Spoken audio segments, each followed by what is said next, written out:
Treehouse, Book Number 28, High Tide in Hawwaii, by Mary Pope Osborne. Chapter 1, A Ship. Jack and Danny were sitting on their porch, reading books. Jack was reading about gorillas. Annie was reading about pilgrims. Suddenly, Annie closed her book. She opened up. She looked up into the sunset. "Hey," Annie said with a smile. Jack looked over at her. "It's back," she said, jumping up. "Oh man," breathed Jack. He knew she was talking about the magic treehouse. Annie could always tell when it was back. Jack closed his book and stood up. "We're going to the woods," he called through the screen door. "There's something we have to check on. Back before dark." "Their Mom said." "We will," said Jack. He picked up his backpack. Then he and Danny headed across the yard. When they got to the sidewalk, they started running. They ran up the streets and into the Frog Creek woods. In the last lights of day, they hurried between the trees. Finally, they came to the tallest oak. They held their breath as they looked up. The magic treehouse was back. "Good going," said Jack. "Thanks," said Annie. She started up the ladder. Jack followed. It was nearly dark inside, but the sun-dried woods smelled like a summer day. "What kind of special magic will we take for this time?" said Jack. They glanced around the treehouse. They saw the squirrels they brought back from Snake Pierce Theater. They saw the twigs from the mountain gorillas and the porch of cone seeds from the first Thanksgiving. "There," said Annie. She pointed to the book in the cover. The corner, a piece of paper was sticking out of it. Jack picked up the book. Then he pulled out the paper and read, "Dear Jack and Danny, good luck on your fourth journey to find special magic. This secret rhyme will guide you. To find the special magic, build a special kind of ship that rides the wave both high and low on every kind of trip. Thank you, Morgan." Jack looked at Annie. "A ship?" he said. She shrugged. "Yep, I guess we have to build a ship. Where do we go to build it?" She and Jack looked up at the book's cover. It shows palm trees, a beach, and a beautiful ocean. The title was A Visit to Old Hawwaii. "Oh, wow," said Annie. "I love Hawwaii." "How do you know you love it?" Jack asked. "We've never been to Hawwaii." "Well, we're going now," said Annie. She pointed at the cover. "We wish we could go there." The wind started to blow. The treehouse started to spin. It spun faster and faster. Then everything was still. Absolutely still. Chapter 2, Aloha. Jack opened his eyes. A gentle wind brushed against his skin. It smelled sweet and fresh. Annie looked out the window. "Nice," she said. Jack looked out too. The treehouse had landed on top of the tall palm tree. The palm tree was at the edge of the flowery meadow. On one side of the meadow, a cliff dropped down to the beach and ocean. On the other side of the meadow were the rooftops of a small village. Beyond the village were tall gray mountains. Misty clouds hid their peaks. Waterfalls gushed down their sides. "I told you I love Hawwaii," said Annie. "Don't you?" "I have to learn about it first," said Jack. He pushed his glasses into place and opened their research book. He read aloud. "Hawwaii is a chain of islands in the Pacific Ocean. The largest island is Hawwaii, which gave its name to the whole group.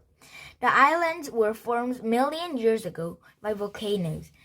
The volcanoes erupt under the oceans. Over time, their casters rose above the water." "Wow," said Annie. "We're on the top of the volcano." "Yeah," said Jack. He read on. "The volcano rock crumbled and turned to soil. Over millions of years, winds and birds dropped seeds on the island. Plants and trees began to glow, and birds and insects made their home. Cool, said Jack. He took out his notebook and pencil and wrote, Winds and birds brought seeds. And he read some more. About 2,000 years ago, people first came to Hawaii. They came in canoes from other islands in Pacific. They rowed for thousands of miles across the oceans, guided only by winds and stars. Hey, listen, said Annie. Jack put down the book and listened. Sounds of music and laughter floated on the bridge.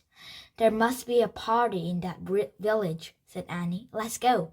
What about building the ship?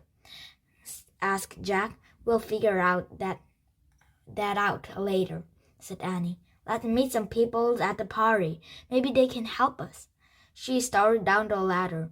Jack heard a whoop of laughter in the distance. The party does sound fun, he thought.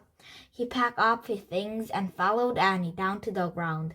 The sun was low in the sky. They walked through the meadow toward the village. Everything was bathed in the golden red glow. Oh man, breathed Jack. There was beauty everywhere.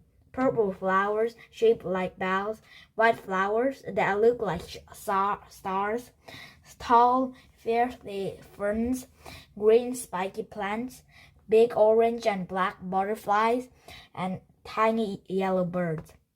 When they got close to the village, they saw an open area filled with people. Jack and Danny slipped behind the palm tree. They peeked out at the party. There was about 50 people, including grown-ups, teenagers, and little kids. They were all barefoot and wore wreaths of flowers around their necks. The woman was chanting. Her words rose and fell like waves. She chanted about volcano goddess named Pal. While she chanted, other people played music. Some blows and pipes that looked like floats. Others shook gourds that sounded like baby rattles. Some hit sticks together to make clicking sounds. Most of the villagers were dancing to the music. They stepped from side to side. They swayed their hips and waved their hands. They're doing a hula, whispered Annie. She smiled and waved her hands too. Don't get carried away, whispered Jack. He took out their book and found a picture of Hawaiians dancing. He read, the early Hawaiians had no written language. They told stories with hula dancing. The hula is the blend of dancing and chanting poetry. Jack pulled out his notebook. He started a list about early Hawaii. No written language, story with hula. Suddenly, Jack heard loud laughter and clapping. He looked up. Annie was gone. Jack peeked out from behind the trees. Annie was doing a hula with the dancers, but no one seemed surprised. Everyone just smiled at her, and they kept dancing. A girl caught sight of Jack. She looked about Annie's age. She had long, skinny black hair and a big, friendly smile. Come do the hula, she called to him. No way, Jack breathed. Behind the tree again, but the girl danced over to him and shook his hand. Join us, she said. No way, said Jack. The girl didn't let go. She pulled Jack into the open. The music got louder. The dancers and musicians nodded and smiled at Jack. Jack stood still. He didn't know how to do any kind of dance, let alone the hula. He stared at the ground, clutching his backpack and notebook until the music and dancing ended. The Hawaiians gathered around Jack and Danny. They all had friendly, open faces. Glad to welcome you, Boca said. Come on, then, pulled off her lei and put it around Jack's neck. Aloha, Jack and Danny, everyone said. Chapter 3, Sleepover. Aloha, said Jack and Danny. Where did you come from? A pretty woman asked. Frog, Annie started, but Jack broke in. From the mountains. he said quickly. He pointed at the mountains looming in the distance. We're glad you have come to visit us, the woman said. Everyone smiled and nodded. They're all amazingly nice, Jack thought. The music started again. As people began to dance, Kama took Annie's hand. Sit and talk with us, she said. She and Boca led Jack and Danny to the edge of the clearing. They sat crossed legs in the grass. Kama picked up the wooden ball. She held it out. Please eat, she said. What is it? Asked Annie. It's a poi, said Kama. She scooped some poi out of the bowl and licked it off of her fingers. You eat it with your hands? Cool, said Annie. She stuck her fingers in the bowls and licked off the poi. Good. Jack stuck his fingers in the bowl too. The gooey mixture felt like peanut butter, but when he licked it off his fingers, it has a weird taste, both bitter and sweet. He said, but he made a face. He doesn't like it, Kama said to Boca. No, said Jack. He tried to think of something polite. It's very interesting. Kama and Boca giggled. Then they stuck their fingers in the bowls and ate some poi. Interesting, they exclaimed. They cracked up laughing. Jack and Danny laughed with them. Now tell us about your homes over the mountain, said Kama. This place you called Frog. Kama's friendly smile made Jack want to tell her the truth. It's actually called Frog Creek, he said. It's very far away, much farther than just over the mountain. We traveled here in the magic tree house. Kama and Boca eyes got huge. They smiled even bigger smile than before. That sounds fun, said Kama. You are so lucky, said Boca. Jack and Danny laughed. Yeah, we are, said Jack. He felt great telling their new friends about the treehouse. He and Danny had never talked about it with their friends back home. Can you stay here tonight? Asked Kama. Jack shrugged. Sure, we can stay at least one night, he said. Kama hurried over to the pretty woman. They spoke together for a moment. Then Kuma returned to Jack and Danny. Our mother invited you to sleep at your house. Sleep at our house, she said. Great, said Annie. Thanks. Jack and Danny stood up. In the gray twilight, they followed Kuma and Boga through the village. They moved between small huts with stiff roofs until Kuma stopped in front of one. This is our house, she said. The hut had no door, just a wide entrance that opened into the one large room.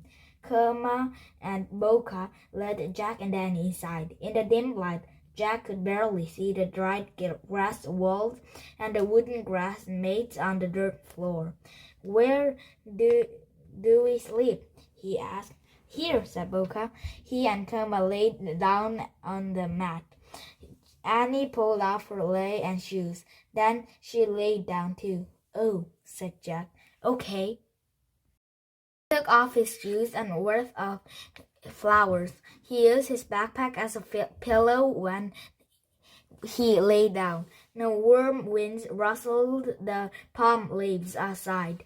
Music drifted in from the party. The ocean is calling, said Kama. Jack could barely hear the waves in the distance. Tomorrow we can take you wave riding, said Wilka. You mean surfing? Said Annie. Yes, said Kama. Cool, said Jack, but he wasn't sure he meant it. Surfing actually seems pretty scary. Kama seems to hear a thought. Don't worry, she said. We'll have fun. No kidding, said Annie. Soon Jack heard steadily breathing. The other kids had fallen asleep. Oh, darn, we forgot to ask them about building a ship, he thought. I guess we'll have to do that tomorrow. Jack closed his eyes and yawned. Soon he too was fast asleep. Chapter 4 Garden Paradise. Jack heard pounding noises. He imagined Boca and Coma were building a ship. He opened his eyes. Only he and Annie were still in the hut. A piece of cloth covered the doorway. Jack sat up and shook Annie. "Wake up," he said. She opened her eyes. "I think they're building a ship outside," said Jack. "Come on, let's go." Annie jumped up. "Don't forget your lei," she said. They put on their flower wreath. Jack lifted the cloth over the doorway, and they stepped out into the warm sunlight. Boca, Kama, and their parents smiled at Jack and Danny. They were all working, but no one was building a ship. Boca was pounding the white stripe of bark with a wooden club. Kama was using a stone to pound something that looked like a fat sweet potato. Their parents were waving grassmates. "What are you making?" Jack asked. "I'm making tapa," said Boca. "First, I beat the bark of the mulberry trees into thin sheets. Then my father passed the sheets together to make clothes for us. This is a roof of the taro plants," said Kuma. She pointed at the squashed white vegetables. "When you add fruits to it, you get poi." "Great," said Jack. "By the way, do you ever build ships?" "Ships?" said Boca. "What for?" Jack shrugged. "To sail away," he said. "Why would we do that?" asked Kama. "Good question," said Jack, smiling. "Can I help?" Annie asked Kama. "Sure," said Kama. While she shows Annie how to pound the taro road, Jack slid back into the hut. He pulled out his notebook and quickly added to his Hawwaii list. Tapa, bark pounded into cloth. Taro roots, pounded for poi shapes. Jack heard Kama call their parents if they could play now. "We finished our chores," said Kama. "Can we take Jack and Danny to the oceans?" "For wave riding," said Boca. Jack held his breath. He half hoped their parent would say no. "Yes, go have a good time with your friends," said their fathers. "Come on, Jack," Annie called. Jack put his notebook away. He pulled on his pack and joined the others outside. "We'll be back in the little while," said Kama. "Don't forget to eat breakfast," said their mother. "We won't," said Kama. "Where will we get breakfast?" wondered Jack. He and Danny followed Kama and Boca. They passed visitors hard at work.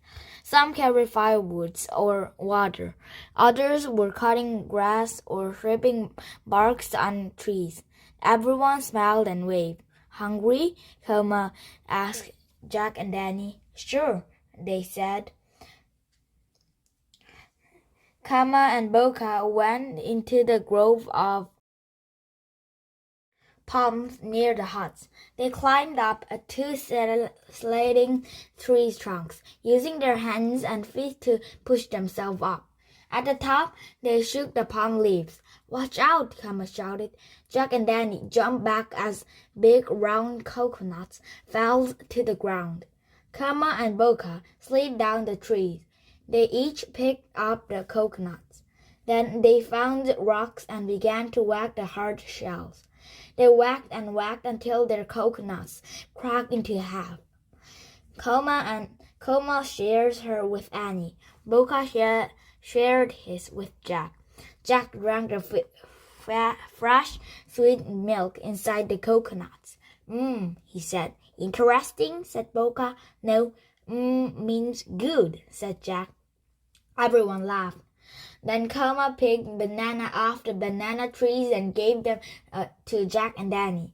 Jack peeled his and took a bite. It was the best bananas he ever eaten. When breakfast was over, they all handed into the flowery meadow. The sky was the bluest blue Jack had ever seen. The grass was the greenest green. The flowers and birds sprinkled like jewels. Hawwaii is like garden paradise, Jack thought. He wanted to look up Hawaiians, birds, and flowers in the research book. As the others kept walking, he stopped and pulled out the book. Jack, come look, Annie shouted. She was standing at the edge of the cave with Boca and Kama. Jack put away the books and hurried to join others. He looked down at the beach 50 feet below. There were no people, only seashells and seaweed lay on the glistening white sands. Big foamy wave crashed against the shore. Wow, said Annie. Uh-oh, thought Jack. Chapter 5, Go. Boca looked at Jack and grinned. Ready? He asked. I'm ready, said Annie. Where do we get our surfboards? Down there, said Koma. She pointed to the rocky path that led to the beach. Let's go, said Annie. Annie, Boca, and Koma started down the path. Jack followed, moving slowly and carefully. When he stepped onto the beach, Jack slipped off his shoes. He dug his toes into the dry, warm sands. It felt as soft as slink. Actually, I wouldn't mind just taking a walk on the beach, he said to the others, but no one seemed to hear. They had all walked over to the rope wooden surfboards parked against the rocks. Polka picked out a long board and lugged it over to Jack. For you, he said. Jack took a board and looked up at it. It was tall as his dad. Isn't this a little big for me? He asked. Boca shook his head. He chose the board for Annie. Then he and Kama grabbed the couple from themselves. Jack took a deep breath. I like to read a little about surfing first, he said. He put his boards down and pulled out the research book. What is that? Said Kama. It's a book, said Jack. It tells you about things. How does it talk? Said Annie. It doesn't talk, said Annie. You read it. Kama looked confused. Jack, forget the book now, Annie said. Let's just do what Boca and Kama tell us. She headed for the ocean, lugging her board. Jack sighed and put the books away. He left his pack in the sands, picked up his boards, and followed the others. They all stopped at the edge of the water. First, we need to get past the breaking waves, said Kama. Then we'll show you what to do next. Together, they waded into the cool, shallow water. The wave doesn't seem all that big, Jack thought hopefully. But as he waded deeper into the oceans, the breaking waves began to look bigger and bigger. When the first wave hit him, Jack leaned against it. Lifting his board, he nearly fell over. Koma and Boca and Annie moved further out into the oceans. Jack watched as the wave loomed over them. They all threw their boards over the waves and dove into it. Jack struggled forward. The next time a big wave came toward him, he threw his boards over it. Holding his glasses tightly, he ducked under. Jack stood up again. He wiped the water from his eyes and glasses. His surfboard was close by. He grabbed it before another wave came. Jack kept fighting his way forward. By the time he got past all the breakers, the water was up to his chest. We'll paddle out to catch the big wave, said Boca. Jack frowned. But don't worry, Jack, said Kama. It will be fun. Boca and Kama pulled themselves into their boards. They lay on their bellies and began paddling with their hands out to sea. Jack and Danny lay down on their boards too. Paddling over the gentle wave, Jack relaxed. Now this was something he could do all day. When I said go, paddle fast back forward to the shore, said Kama. When do we stand up? Said Annie. When you start toward the shore, said Boca. Stand up with 1 foot forward. Stretch out your arms to keep your balance. But don't try to stand up the very first time, said Tama. Just right on your boards on your belly. I see one coming now, said Boca. Wait, said Jack. Everything was happening too fast. He had questions. Go, said Koma shouted. Jack saw the big waves rolling toward them. Before he knew it, Boca, Kama, and Annie were paddling quickly toward the shore. Jack paddled like crazy to keep up. Suddenly, the wave lifted him and swept him forward. Jack zoomed toward the shore with amazing speed. Out of the corner of his eyes, he saw Boca and Kama and Annie all standing up. Jack wanted to be like them. In a flash, he went up to his knees. He put his left foot forward and stood up. For 1 second, he felt like soaring birds. Then he lost his balance. Jack fell into the water, grabbing his glasses just in time. The waves crashed down on top of him. Water filled his mouth and went up his nose. His boards and his lei were swept away. Jack twisted and turned in the churning water. When his head bobbed up above the water, he choked and coughed. Another big wave crashed down on him, and he went under again. When he came out, he plugged forward, desperately trying to get to the shore. Again and again, Jack was thrown down and slammed by breaking waves. But each time, he got up and hurled himself closer to shore. Finally, Jack dragged himself out of the oceans. Feeling bruised and battered, he fell onto the sand. Chapter 6. Shaked Up. Jack, cried Annie. She ran to him. Are you okay? Jack just nodded. He put on his wet glasses. He felt shaky and mad at himself. I never should have tried to stand, he thought. Kama picked up Jack's surfboard from the shallow waters and brought it over to him. I told you not to stand, she said, laughing. You fell hard. It's not funny, thought Jack. I nearly drowned.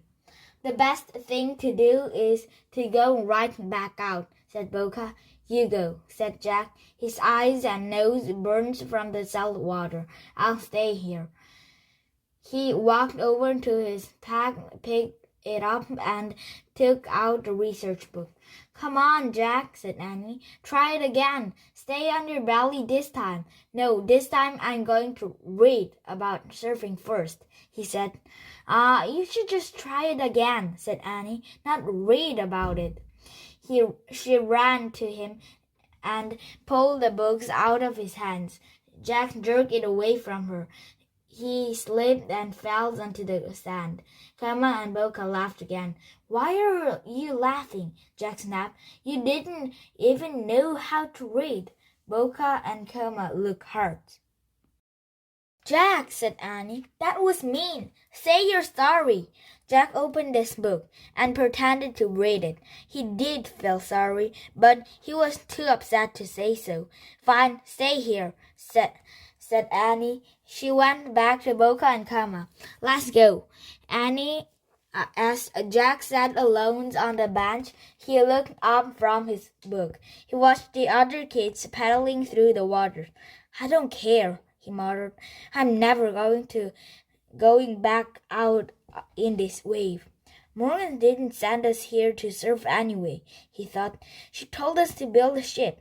But how the heck are we supposed to do that? Jack heaved an angry sigh. Now he was cross with Morgan. He turned to the back of the books and searched the index for ship. Suddenly, Jack heard a rumbling from under the sands. The ground started to shake. It shook so hard the book flew out of Jack's hands. Jack bounced up and down on the beach. Shells were jumping up and down too. Rock tumbles down from the cliff. It's an earthquake, thought Jack. The rumbling stopped. The shaking stopped. Jack looked around. Everything was normal again, except some rock rolled around at the bottom of the cliff. Jack looked out to the sea. Coma, Boca, and Annie were past the breakers. They were sitting on their surfboards, laughing and talking. Everything seems okay, but Jack felt sure that something was wrong. He grabbed the Hawwaii book from the sand. He looked up earthquake. He read, "Earthquake is a Hawwaii had been known to cause tsunamis, which used to be called tidal wave. An earthquake can cause waters out at sea to be set in motion. The water grows higher and higher as it moves toward land. Just before the tsunami strikes, water may pulled away from the shore. Then it returned in a gigantic wave that crashed over the land and washed everything away." "Oh man," thought Jack, "the tsunami might be coming." Chapter 7. Ride for your lives. Jack had to find out more about tsunamis quickly. He ran as fast as he could. A tsunami can strike a few hours or a few minutes. After an earthquake, it depends on the strength of the earthquake and where it took place. After earthquake, it is safest to islanders to seek higher grounds. "We have to get to higher grounds now," thought Jack, dropping the book. He ran down to the edge of the ocean. Boca, Coma, and Annie were still paddling out beyond the wave. Jack forgot all about their fight. "Hey, you guys!" he yelled. They didn't hear him. Jack went into the shallow water. "Hey, you guys!" he called. "Come back!" They still didn't hear him. Jack ran to his surfboards, grabbed it, then ran into the ocean. He fought the breaking wave. Once he was past them, he threw himself on his boards and paddled wildly.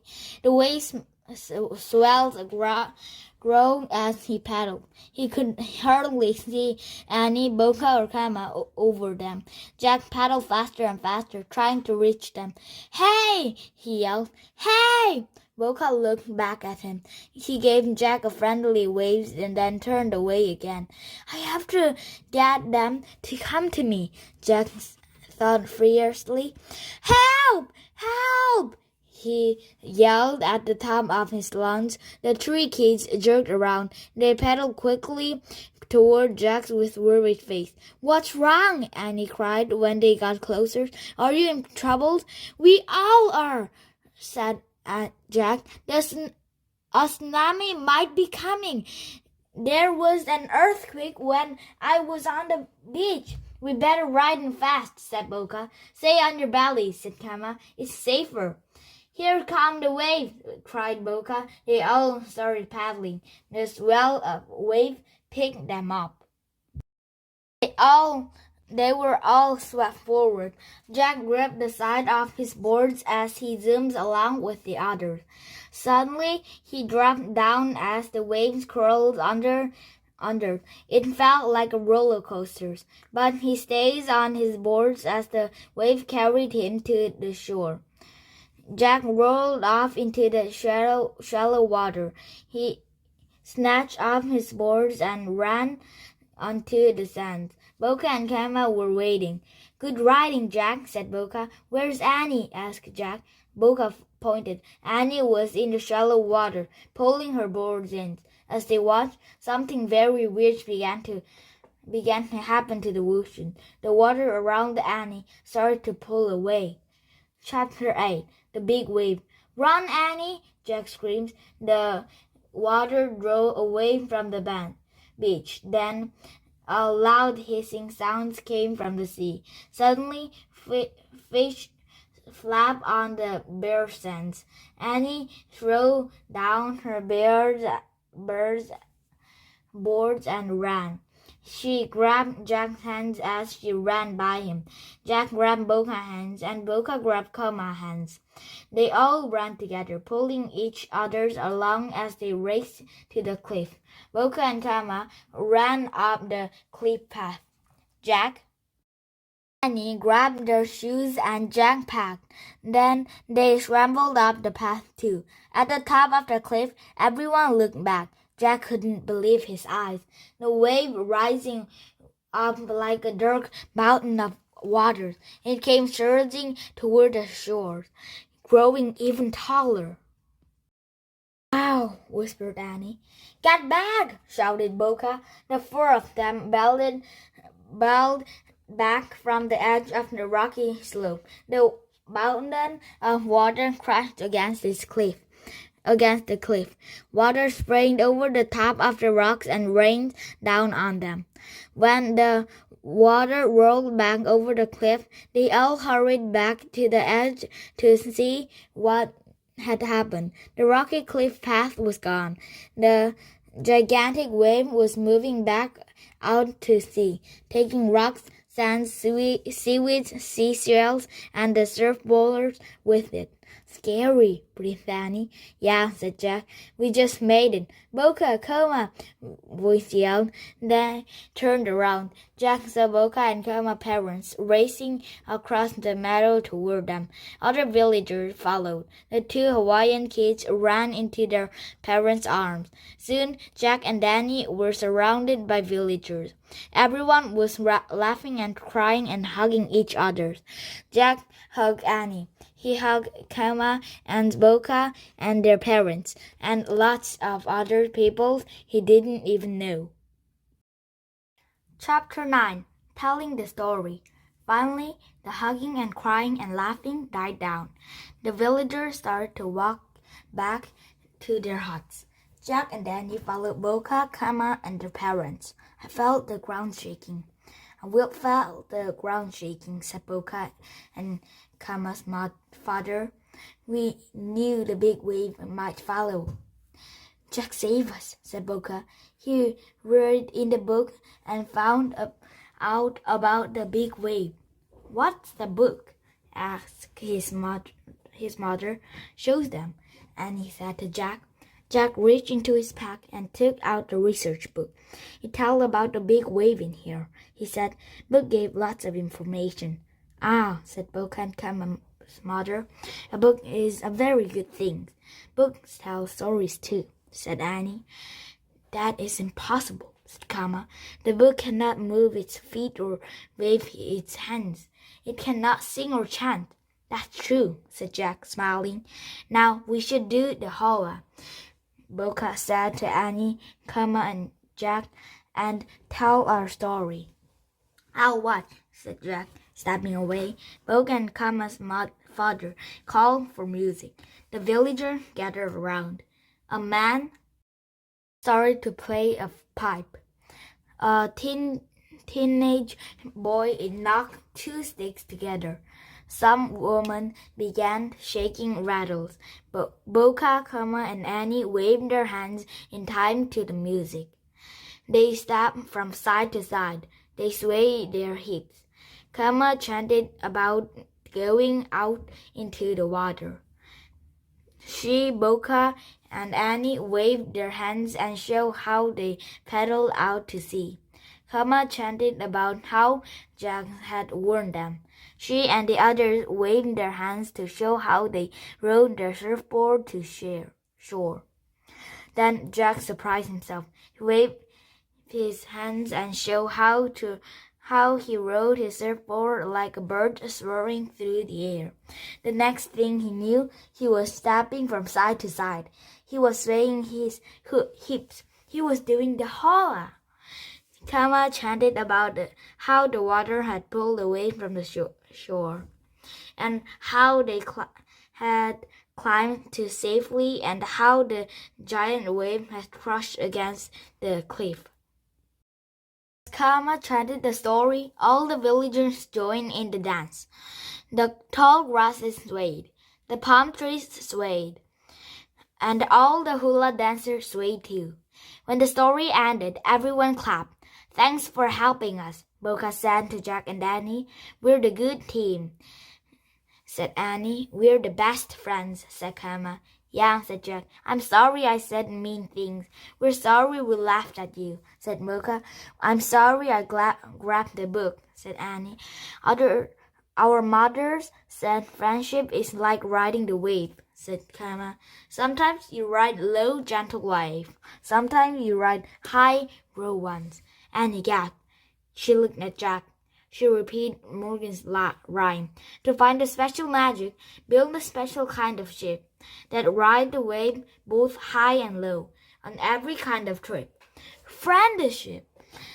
That's a ship, said Jack. And we build it, said Annie. She and Jack burst out laughing. Mocha and Kama looked a little confused, but they laughed too.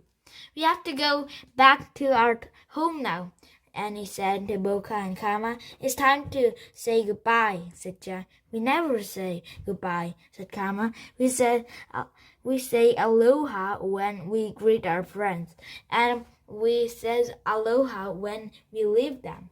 Friends are always together, said Boca, even when they are far apart. Have a good journey in your magic tree house, said Kama. Thanks, said Jack and Danny. They waved to all the villagers. Aloha! Aloha! Everyone called back. Then Annie and Jack started through the meadow. Tiny yellow birds and orange and black butterflies flitted about them.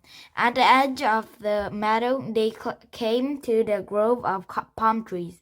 They climbed up the rope ladder into the tree house. Out the window, Jack saw the tall mountains, the small village, the flowery meadows, and the oceans. The water was peaceful again. I still have my leg, said Annie. She took it off. Through the red flowers were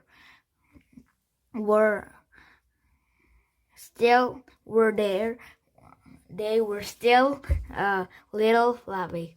It's a proof that we found a special magic, said Jack. The magic of friendship.